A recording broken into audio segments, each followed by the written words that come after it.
حضرات میں نے ابھی عرض کیا کہ یہ کشمیر اسلام کی دولت ہم کشمیریوں تک کیسے پہنچی ہے. ظاہر ہے بہت تفصیل سے بیان کرنے کا موضوع ہے، لیکن اس کے تفصیل کا موقع نہیں ہے. اختصار کے ساتھ اتنا سمجھیں کہ محمد رسول اللہ نے یہ دین صحابہ کرام کے حوالے کیا. صحابہ کرام نے ملکوں میں اسلام کو پھیلایا. اس وقت انہوں نے مکہ اور مدینہ جیسی مقدس جگہیں چھوڑ دی اور جہاں تک جا سکے وہاں تک صحابہ پھیلتے گئے اور اسلام پھیلتا گیا. چنانچہ صحابہ 1 لاکھ سے زیادہ بڑی تعداد میں تھے، لیکن مکہ اور مدینہ کی زمین میں صرف 10,000 صحابہ دفن ہیں، باقی تمام ملکوں میں پھیل گئے. اور وہ جانتے تھے کہ اللہ کے نبی نے ہمارے کندھوں پر یہ ذمہ داری رکھی ہے، یہ دنیا کے تمام انسانوں کی امانت ہمارے پاس ہے، دنیا کے تمام انسانوں تک یہ دین پہنچانا ہے. چنانچہ ہزاروں صحابہ جو ہیں وہ عراق اور ایران کی سرزمینوں دفن ہیں. ہزاروں صحابہ جو ہیں وہ مصر اور افریقہ کی سرزمینوں میں دفن ہیں. ہزاروں صحابہ جو ہیں وہ شام کے ملکوں میں پہنچے، یہاں تک کہ ابو ایوب انصاری رضی اللہ تعالیٰ عنہ ترکی پہنچے ہیں اور ترکی میں وہ دفن ہیں. ظاہر ہے ان کو بھی شوق رہا ہوگا کہ ہم مدینے کی سرزمین میں دفن ہو جاتے، مگر اسلام کو پھیلانے کی جذبے کے ساتھ وہ نکلے اور ترکی میں جا کر کے دفن ہو گئے. ترکی کا آیا صوفیہ، جہاں آیا صوفیہ نظارہ ہے انسانوں کے لیے، ویسے اہل ایمان کے لیے وہاں کشش کی چیز ہے کہ ابو ایوب انصاری رضی اللہ عنہ وہی دفن ہے جو مدینہ طیبہ میں محمد رسول اللہ کے میزبان بنے تھے. جب محمد رسول اللہ صلی اللہ علیہ وسلم مدینہ تشریف لائے تو ابو ایوب انصاری رضی اللہ عنہ کا گھر آپ کا مہمان خانہ بنا اور اسی میں آپ نے قیام فرمایا تھا. صحابہ کے بعد تابعین کا زمانہ آ گیا، تابعین کے بعد طبع تابعین کا زمانہ آ گیا. اس کے بعد پھر تاریخ کے 2 رخ الگ الگ ہو گئے. علمی اعتبار سے اسلام آگے چلا، علمی اعتبار سے محدثین، فقہا، متکلمین اور اولیاء کے ذریعے سے، اور سیاسی اعتبار سے اسلام آگے چلا حکمرانوں کے ذریعے سے. پھر وہ بنو امیہ کے حکمران بھی تھے اور بنو عباسیہ کے حکمران بھی تھے، اس میں کچھ ظالم بھی تھے، کچھ انصاف پرور بھی تھے. علمی اعتبار سے اسلام آگے چلا ہے اہل علم کے ذریعے سے، اور اہل علم میں بہت بڑی تعداد مفسرین کی، بہت بڑی تعداد محدثین کی، بہت بڑی تعداد فقہا کی، بہت بڑی تعداد متکلمین کی. اسلام آگے چلا علمی اعتبار سے، اور سیاسی اور ملکی اعتبار سے کہیں حکمرانوں کے ذریعے سے اور کہیں اولیاء کے ذریعے سے اور کہیں دوسرے واسطوں سے اسلام آگے بڑھتا گیا، یہاں تک کہ اسلام کا یہ نور بر صغیر میں داخل ہوا. بر صغیر میں اسلام کس طرح سے آیا ہے، محمد ابن قاسم ملتان تک کیسے پہنچے اور کراچی میں انہیں اسلام کا جھنڈا کیسے لہرایا، وہ تاریخ میں وہ اس وقت ہمارا موضوع نہیں ہے. ہمارا موضوع یہ ہے کہ کشمیر میں اسلام کی نعمت اور اسلام کی دولت کیسے آئی ہے. حضرات آپ نے بارہا سنا ہوگا، دنیا میں کہا بھی جاتا ہے، لکھا بھی جاتا ہے، بلکہ اتنا زیادہ لکھا گیا کہ لوگوں کو یقین آنے لگا کہ اسلام تلوار سے پھیلا ہے. یہ بات اتنی ہی جھوٹی ہے جیسے اس وقت دن کے 12 بجے یہ بات جھوٹی ہے کہ اس وقت رات ہے. یہ بات اسی طرح سے غلط ہے جیسے یہ بات غلط ہے کہ کوئی آدمی یہ کہے گا کہ دن کے 12 بجے رات کا اندھیرا ہوتا ہے.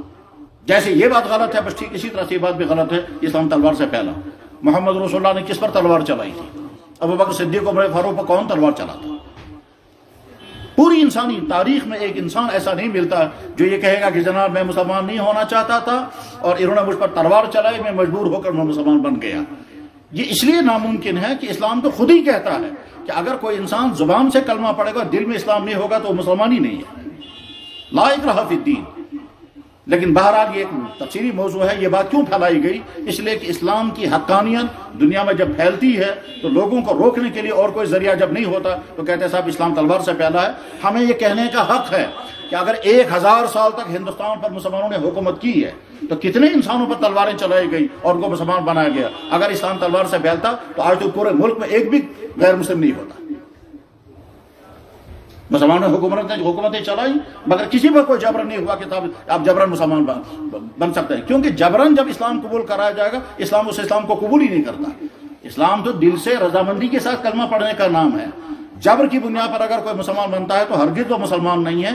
اس بات کو اگر ہم تفصیل دعوی کے ساتھ کہنا چاہیں گے تو ہم کہہ سکتے ہیں کشمیر کی تاریخ بتاتی ہے کہ یہاں ایک اللہ کا بندہ آیا تھا عبد الرحمن بلبل، اور یہاں کے بادشاہ کو اس نے اسلام کی دعوت دی، اور مسافر انسان داعی دین بن کر کے اس ملک میں پہنچا ہے. اس کا کوئی سپورٹر نہیں ہے، اس کے پاس کوئی ایمونیشن نہیں ہے، اس کے پاس کوئی فوج نہیں ہے. وہ ایک مسافر انسان ہے اور یہاں کے بادشاہ کے ساتھ اس نے ملاقات کی اور اسلام کی دعوت پیش کی تو رنگ چند جو اس زمانے کا کشمیر کا حکمران تھا وہ مسلمان بنتا ہے اور اس کا نام صدر الدین پڑ گیا. کشمیر کی تاریخ میں پہلا باقاعدہ مسلمان ہونے کا واقعہ تاریخ میں یہی ملتا ہے.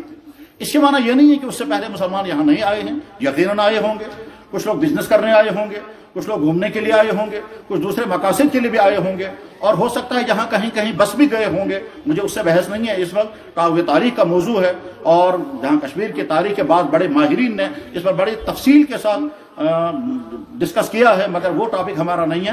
باقاعدہ جس شخص نے کشمیر میں اسلام قبول کیا ہے وہ بادشاہ تھا، تو ہم سوال یہ کر سکتے ہیں کہ اس بادشاہ پر تلوار کون چلا رہا تھا، اس کو لالچ کس نے دیا تھا؟ جواب ہے ایک مسافر انسان سید شرف الدین عبد الرحمن، جو پہلا داعی اسلام بن کر کشمیر میں آیا، نہ اس کے پاس کوئی دولت تھی جس سے وہ لالچ دیتا، نہ اس کے پاس کوئی تلوار تھی جس سے وہ جبر کرتا، وہ تو دعوت کی بنیاد پر اسلام کی حقانیت کے دلائل دے کر کے اس نے بادشاہ کو اسلام کی دعوت دی، بادشاہ مسلمان ہو گیا۔ یاد رکھنا چاہیے کشمیر کا پہلا باقاعدہ مسلمان صدر الدین، اس کا پہلا نام کیا تھا؟ رن چند۔ اس کا مذہب کیا تھا؟ اس کا مذہب بدھ تھا۔ یہ بدھ کیسے بنا تھا وہ ہمارا ٹاپک نہیں ہے۔ کشمیر میں ہندوازم کتنے عرصے رہا، پھر بدھزم کیسے پھیل گیا، پھر بدھزم کے ساتھ پھر کیا کیا ہوا، یہ تاریخ کا موضوع ہے، ہمارا موضوع وہ نہیں ہے کہ کشمیر میں مذہبی اعتبار سے کب کب کیا کیا ریولیشن آتے رہے ہیں اور کہاں کس طرح سے کنورجن ہوا ہے، ہمیں اس سے بحث نہیں ہے۔ میں تو یہ اتنا بتانا چاہتا ہوں کہ اسلام کی نعمت اور دولت ہم جہاں کشمیر میں داخل ہوئی ہے، ایک اللہ کا بندر جو چائنا سے آیا تھا، مشرقی ترکستان اسے کہتے تھے، اور یہاں کشمیر میں پہنچے، یہاں کے بادشاہ نے اسلام قبول کیا، اور اس کے بعد عبد الرحمن بلبل یہیں قیام پذیر رہے، اور قیام پذیر رہتے ہوئے وہ اسلام پھیلاتے گئے۔ جو لوگ رضامندی سے کلمہ پڑھتے تھے وہ زبان ہو جاتے تھے، نہ کسی پر کوئی جبر ہوا، نہ کسی پر تلوار چلائی گئی، نہ کسی کو کوئی لالچ دیا گیا، اسلام پیش کیا جاتا تھا۔ عبد الرحمن بلبل کی دعوت پر جو بادشاہ مسلمان بنا تو اس کے دل میں آیا ہوگا کہ میں باقی تمام لوگوں کو جبرن مسلمان بناؤں گا، تو عبد الرحمن بلبل رحمہ اللہ تعالیٰ نے سختی سے منع کر دیا کہ کسی پر جبر کرنے کا حق نہیں ہے، کسی پر دباؤ ڈالنے کا حق نہیں ہے، کسی کو کوئی لالچ نہیں دے سکتے ہیں۔ دین اسلام پیش کیا جائے گا، جس کو اللہ توفیق عطا فرمائیں گے، جو اس کو سمجھے گا اس کو دین اسلام قبول کرے گا۔ عبد الرحمن بلبل یہیں قیام پذیر رہے، چند سالوں کے اندر اندر ان کی وفات ہو گئی، اور اس کے بعد صدر الدین کی بھی وفات ہو گئی، جو دونوں یہیں کشمیر میں دفن ہیں، سری نگر کے شہر جہاں اس کو کہتے ہیں بلبل لنکر، وہیں یہ دونوں بزرگ دفن ہیں۔ یعنی وہ شخص جس کے ذریعے سے اسلام پہنچا وہ بھی وہیں مدفون ہے، اور وہ شخص جس نے سب سے پہلے اسلام قبول کیا اس کی قبر بھی وہیں بنی۔ اس کے بعد پھر تاریخ میں کیا ہوا میں اس کو نہیں چھڑنا چاہتا، وہ لمبی بحث ہے، لیکن 2 یا 3 4 یا 5 سال کے بعد یہاں ایک دوسرا حکمران کھڑا ہو گیا، اور اس حکمران کا نام تھا، اصل میں اس کا نام تھا شاہ مرزا، اور اس نے جب حکومت پر قبضہ کیا، کس طرح سے قبضہ کیا اور حالات کیا پیش آ گئے، یہ تاریخ میں پڑھنے کی چیز ہے۔ بہرحال شاہ مرزا نے جب کشمیر کی حکومت اپنے ہاتھ میں لی، اس وقت صورتحال یہ تھی کہ کشمیر میں اکا دکا کہیں کہیں مسلمان ہیں، اور باقی تمام کے تمام اسلام کے نور سے محروم تھے، اور شاہ مرزا حکمراں بن گیا۔ اس شاہ مرزا نے جب حکومت اپنے ہاتھ میں لے لی تو اس نے اپنا نام بدل دیا، اور اپنا نام اسے رکھا سلطان شمس الدین شاہ میر، سلطان کشمیر۔ بس یہ پہلا باقاعدہ مضبوط حکمران ہے جو اس خطہ کشمیر پر حکمران ہیں۔ اقلیت میں چند افراد ہیں جو حکومت کے ایوانوں میں تھے، وہ مسلمان ہو چکے تھے، اور عوام تمام کی تمام اسلام سے باہر ہیں۔ سلطان شمس الدین شاہ میر نے نظام حکومت چلایا، چونکہ وہ بڑا مدبر انسان تھا، بڑا دور اندیش انسان تھا، اس لیے اس نے بہت اچھی طرح سے نظام حکومت چلایا، لیکن اللہ کا فیصلہ یہ ہوا کہ وہ زیادہ زندہ نہیں رہ سکا، چند سالوں کے اندر اس کی وفات ہو گئی۔ اس کے بعد پھر اس کا بیٹا جمشید خان آیا، اس کے بعد اس کا بیٹا جو ہے علاؤدین آیا، اس کے بعد اس کا بھائی جو ہے وہ قطب الدین آیا۔ تو قطب الدین یہاں کشمیر میں حکمران تھے۔ صورتحال یہ تھی کہ جو چند مسلمان تھے وہ مسلمان تو تھے لیکن وہ اسلام کو نہیں جانتے تھے، نہ ان کو عبادات معلوم تھی پوری، نہ ان کے ساتھ نہ ان کو حلال و حرام کا علم تھا، نہ ان کو اسلامی اخلاق کا علم تھا، بس زبان سے کہتے تھے مسلمان ہیں، کیونکہ اسلام سیکھنے کا ان کو موقع نہیں ملا تھا اور سکھانے والا بھی کوئی نہیں تھا۔ قطب الدین کشمیر میں حکمران ہیں، تو شاہ ہمدان رحمہ اللہ تعالیٰ تشریف لائے۔ شاہ ہمدان کی پوری تاریخ الگ ہے، اس کو میں تفصیل چاہتا اس کو بیان نہیں کر سکتا۔ 12,000 شاہ ہمدان رحمہ اللہ تعالیٰ کشمیر تشریف لائے، تو تاریخی طور پر یہ بات ذہن میں رہنی چاہیے، کشمیر میں حکمران قطب الدین ہیں۔ شاہ ہمدان رحمہ اللہ تعالیٰ اپنے خطے سے تشریف لائے، وہ بہت اونچے خاندان کے فرد تھے، ان کے والد بہت بڑے اپنے علاقے کے گورنر بھی تھے، وہ مالی اعتبار سے بڑے خوشحال تھے، دینی اعتبار سے بہت اونچا مقام تھا، روحانی اعتبار سے بہت بڑا مقام تھا، اور اس کے ساتھ ساتھ ہی ایک چیز اور بھی تھی، اور وہی اصل چیز تھی، وہ یہ کہ شاہ ہمدان بھی پیدا بھی نہیں ہوئے تھے، ایک بزرگ کے خواب میں جناب رسول اکرم صلی اللہ علیہ وسلم تشریف لائے اور آپ نے فرمایا فلاں آدمی کے گھر میں ایک بچہ پیدا ہوگا، اس کا نام علی رحمہ، شہاب الدین ان کا نام تھا، ان کے گھر میں بچہ پیدا ہوگا، اس کا نام علی رحمہ۔